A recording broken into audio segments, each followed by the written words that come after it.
Hello friends, आज हम पढ़ेंगे राष्ट्रपति के कार्य। राष्ट्रपति के कार्य में आपको आर्टिकल्स के साथ पढ़ाऊंगा।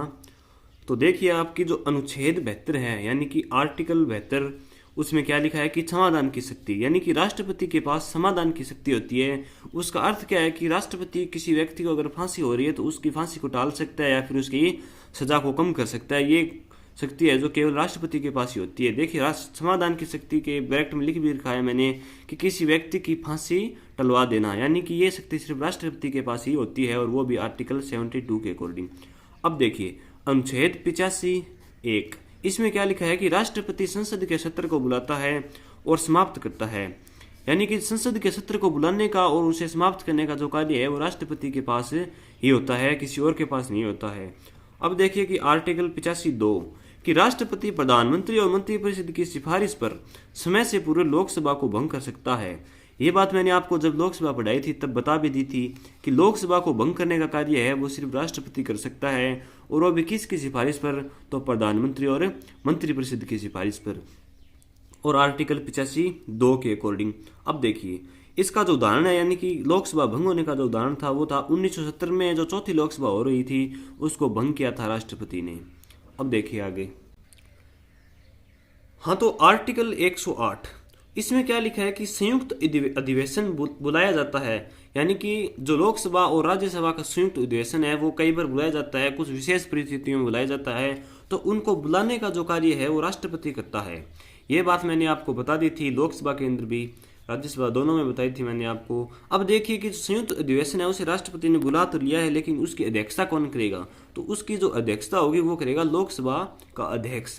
वर्तमान में लोकसभा का अध्यक्ष है ओम बिरला। यानी कि अगर वर्तमान में लोकसभा और राज्यसभा की अगर कोई संयुक्त अधिवेशन होता है तो उसकी अध्यक्षता करेगा लोकसभा अध्यक्ष यानी कि ओम बिरला। अब देखिए कि अब तक संयुक्त अधिवेशन 3 बार हो चुका है, यानी इंडिया में संयुक्त अधिवेशन को राष्ट्रपति द्वारा 3 बार बुलाया गया है। तो कब कब बुलाया गया है और किसके लिए बुलाया गया है, उस समय लोकसभा अध्यक्ष कौन थे, राष्ट्रपति कौन थे और प्रधानमंत्री कौन थे, वो हम देखेंगे। कि पहला 1961 में बुलाया गया था, वो भी दहेज उन्मूलन कानून के लिए, यानी कि दहेज प्रथा को खत्म करने का जो कानून बनाया जा रहा था उसमें राष्ट्रपति द्वारा 1961 में लोकसभा और राज्यसभा का संयुक्त अधिवेशन बुलाया गया था। उसमें जो लोकसभा के अध्यक्ष थे वो थे अनंत सैनम अयंकर, और जो राष्ट्रपति थे वो थे डॉक्टर राजेंद्र प्रसाद, और प्रधानमंत्री थे उस टाइम वो थे जवाहरलाल नेहरू।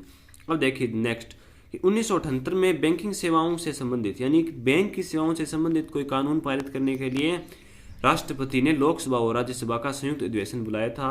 तो उस समय के जो लोकसभा के जो अध्यक्ष थे वो थे श्री हेगड़े, उस समय प्रधानमंत्री थे मोरारजी देसाई, और उस समय के जो राष्ट्रपति थे वो थे नीलम संजीव रेड्डी।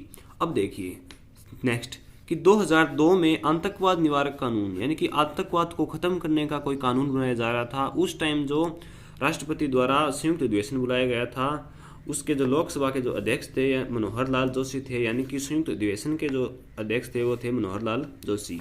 उस समय के जो प्रधानमंत्री थे वो थे अटल बिहारी वाजपेयी, और उस समय के जो राष्ट्रपति थे वो थे कोचरी रमन नारायण। अनुच्छेद 109, इसमें क्या लिखा है कि धन विधेयक राष्ट्रपति की स्वीकृति के बाद सदैव लोकसभा में प्रस्तुत किया जाएगा। मैंने लोकसभा जब पढ़ाया था तब बता भी दिया था कि धन विधेयक है वो राष्ट्रपति प्रस्तुत करता है, यानी कि राष्ट्रपति जब उस पर साइन कर देता है, यानी कि राष्ट्रपति अपनी स्वीकृति सहमत कर देता है, तो उस टाइम वो धन विधेयक लोकसभा में प्रस्तुत किया जाएगा। और मैंने लोकसभा में आपको ये बात भी बताई थी कि किसी भी सामान्य विधेयक को धन विधेयक में बदलने का कार्य है वो लोकसभा का अध्यक्ष करता है। अब देखिए आर्टिकल 110, ये मोस्ट इंपॉर्टेंट है कि धन विधेयक को परिभाषित और प्रमाणित करने का कार्य लोकसभा का अध्यक्ष करता है, जो बात मैंने आपको बता दी थी। अब देखिए कि आर्टिकल 112, इसमें क्या लिखा है कि संसद में बजट प्रस्तुत करवाने का कार्य राष्ट्रपति का होता है। यानी कि अगर किसी भी कार्य को करवाने के लिए उसमें बजट चाहिए, उसका बजट प्रस्तुत करवाना है, तो उसका जो कार्य होगा वो राष्ट्रपति द्वारा संपादित होगा, यानी कि राष्ट्रपति की सिफारिश पर ही वो बजट प्रस्तुत किया जाएगा। अब देखिए आर्टिकल 123, अध्यादेश जारी करना। अध्यादेश जारी करने का जो कार्य है वो राष्ट्रपति का होता है, ये बात तो सभी को पता है। अब देखिए कि आर्टिकल 143, राष्ट्रपति सर्वोच्च न्यायालय के न्यायाधीश से परामर्श ले सकता है। यानी कि अगर राष्ट्रपति कोई कार्य करता है उसको उसकी जानकारी, अधिक जानकारी लेनी है, उससे किसी से भी राय लेनी है उसके बारे में, तो वो सर्वोच्च न्यायालय के न्यायाधीश से ले सकता है।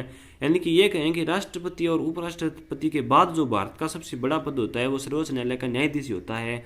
और मैंने जब आपको राष्ट्रपति इनके बारे में पढ़ाया था तब मैंने बताया था कि जब राष्ट्रपति उपराष्ट्रपति का पद खाली हो जाता है तो उसका पद है वो सर्वोच्च न्यायालय का न्यायाधीश लेता है। ये बात मैंने आपको, जो मैंने सुप्रीम कोर्ट करवाया था तब भी बताती थी।